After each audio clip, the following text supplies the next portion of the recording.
हाल के वर्षों में तेजी से ग्रे डिवोर्स शब्द प्रचलित हुआ है। बदलता लाइफस्टाइल,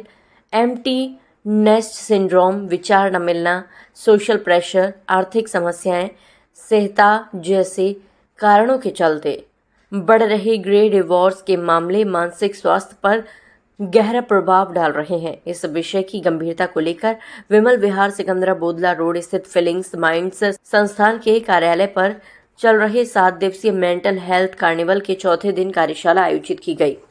कार्यशाला में मुख्य रूप से doctor Richa Srivastava, SN medical college की फिजियोलॉजी विभाग के विभागाध्यक्ष doctor Renu Agarwal, community medicine विभाग के विभागाध्यक्ष डॉक्टर सुमन गुप्ता, स्त्री रोग विशेषज्ञ एडवोकेट नम्रता मिश्रा और फीलिंग्स माइंड्स संस्था की संस्थापिका डॉक्टर चीनू अग्रवाल ने अपने विचार रखे। कार्यशाला में मनोवैज्ञानिक एवं परामर्श क्षेत्र से जुड़े विशेषज्ञों ने वैवाहिक जीवन में आ रही तनाव, आपसी संवाद की कमी, सामाजिक अपेक्षाएं और बदलती जीवन शैली को तलाक के बढ़ते मामले के प्रमुख कारणों के रूप में रेखांकित किया।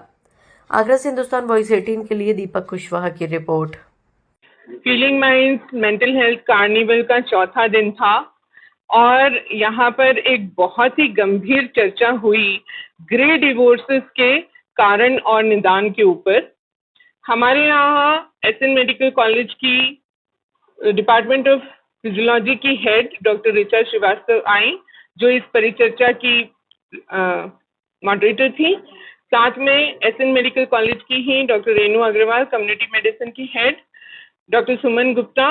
प्रोफेसर गायनेकोलॉजी की, और एडवोकेट नम्रता मिश्रा ने मिलकर इस परिचर्चा में भाग लिया। और हम लोगों ने ये देखा कि ग्रे डिवोर्सेस के क्या कारण हो रहे हैं, जिसकी वजह से लोगों को ये रिलेशनशिप डिसॉल्व करने की कगार पर पहुंचना पड़ रहा है। लॉन्ग स्टैंडिंग अनहैप्पीनेस के कारणों पर हमने चर्चा की और उसमें यही निष्कर्ष निकला कि हम लोगों को रिलेशनशिप स्किल्स क्योंकि आती ही नहीं है, किसी ने सिखाई नहीं, इसलिए हम डिवोर्स की तरफ अग्रसर हो रहे हैं। काश कि हम इन डिवोर्सेस को प्रिवेंट कर सकें, पहले से ही प्री मैरिटल काउंसलिंग कराएं, मैरिटल काउंसलिंग कराएं, कपल थेरेपी कराएं। जहां पर भी हमें दिक्कत हो रही है वहां पर हम बैठें और एक mental health trend qualified person के साथ बैठकर अपनी चीज़ों को सॉर्ट आउट करें, क्योंकि रिलेशनशिप में बहुत बड़ा इमोशनल इन्वेस्टमेंट होता है, उनको ऐसे ही थ्रो अवे नहीं किया जाना चाहिए। पर अगर डिवोर्स होना इनएविटेबल है तो भी किस तरह से फॉरगिवनेस और ग्रैटिट्यूड के साथ हम एक एमिकेबल डिवोर्स ले सकते हैं म्यूचुअल कंसेंट के साथ, जहां पर मिनिमम डैमेज हो फैमिली को और बच्चों को। फीलिंग माइंड्स में as a moderate grey divorce पे एक पैनल डिस्कशन मॉडरेट कर रही हूँ। एंड ग्रे डिवोर्स इज वो डिवोर्स जो कि 50 साल की उम्र में या जब बाल सफ़ेद होने लग जाते हैं, जब बाल ग्रे होने लग जाते हैं तब होते हैं। और उस पर हम लोगों ने चर्चा की, जिसमें कि ये डिस्कस किया कि क्यों हो रहे हैं ग्रे डिवोर्स, कितने और क्यों हो रहे हैं इंडिया में, क्या इसके रीजंस हैं और इनसे कोप करने के लिए हमें क्या करना चाहिए, क्या इनके कोपिंग मैकेनिज्म्स हैं और कैसे हम इसको अच्छे से डील कर सकते हैं, या मैरिजेस को चलाना है या नहीं चलाना है, इस इशू पे हम लोगों ने चर्चा की। और बहुत बहुत धन्यवाद फीलिंग माइंड्स सेंटर की डॉक्टर चीनू जिंदल का, जिन्होंने हमें आज इस डिस्कशन में बुलाया। और ये बहुत ही महत्वपूर्ण विषय है कि एक 50 to 60 इयर्स एज के जो कपल्स हैं, जिनकी बच्चे जो है बड़े हो चुके हैं और उसके बाद वो ये सोच रहे हैं कि अब हम डिवोर्स ले लेते हैं, तो उसके बारे में मैं कहना चाहती हूँ कि ये जो एज है जिसमें फिजिकल मेंटल जो चेंजेस आ रहे हैं हॉर्मोन्स की वजह से या फिर फिजिकल चेंजेस इन बॉडी की वजह से, उसके लिए वो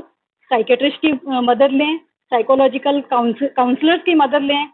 फीमेल गायनेकोलॉजिस्ट की मदद लें, अपना चेकअप कराएं। अगर उनके रिलेशनशिप में कोई प्रॉब्लम आ रही है तो वो अपना ट्रीटमेंट करवाएं और एकदम से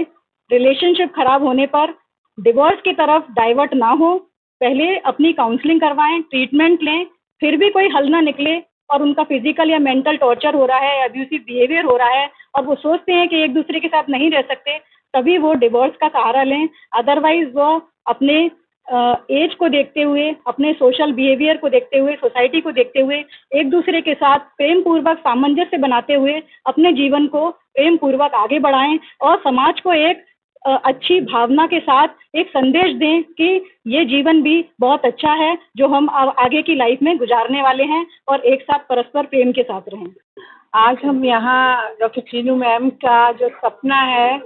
फीलिंग माइंड का इंस्टीट्यूट बनाने का और उनका जो मिशन है लोगों को इमोशनली हेल्दी रखने का, उसको सच होता देखने आए हैं। और यहाँ एक बहुत ही सुंदर पैनल डिस्कशन हुआ है कि गे डिवोर्स क्यों हो रहे हैं और उनका सोल्यूशन क्या है,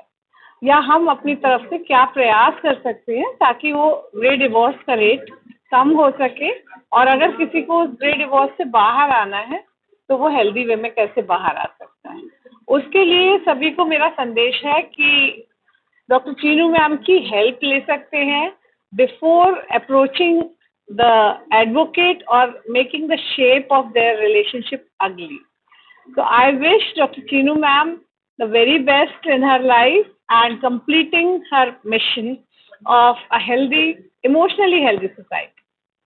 चीनू मैम का बहुत बहुत धन्यवाद दूंगी, उनको कांग्रेट्स करूंगी कि फीलिंग माइंड एकेडमी जो एक सपना था वो साकार हो गया है। और उनका आज ये जो चर्चा थी, जो पैनल डिस्कशन था ऑन गे डिवोर्स, वो हमने आज अच्छे से बहुत अच्छे तरीके से चर्चा करी और इसके लीगल एस्पेक्ट्स क्या हैं उसके ऊपर हमने चर्चा करी कि क्यों एक कपल 20 साल और 25 साल के बाद मजबूर हो जाता है कि उसको अपने संबंध को, अपने रिश्ते को, अपनी शादी को ख़त्म करना पड़ रहा है, और ये गलत है या ये सही है, इसमें क्या लीगल रेमेडीज उसके लिए अवेलेबल हैं और किस तरीके से वो मैच्योर वे में मैटर्स को रिजॉल्व कर सकते हैं काउंसलिंग के द्वारा, साइकोलॉजिकल हेल्प के द्वारा, और लीगली हम उनके क्लॉजेज और अग्रीमेंट्स बनाकर उन दोनों की बातों को रखकर उनको एक डिसेंट वे में अलग रहने के लिए उनको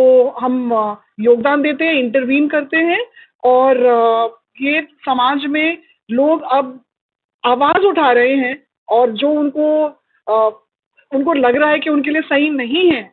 कि वो एक रिश्ते में रहें, और जो रिश्ता बिल्कुल उसका कोई मायने नहीं है, बिल्कुल एम्प्टी रिलेशनशिप हो गई है, और वो अब आवाज़ उठा रहे हैं, आवाज़ बुलंद कर रहे हैं और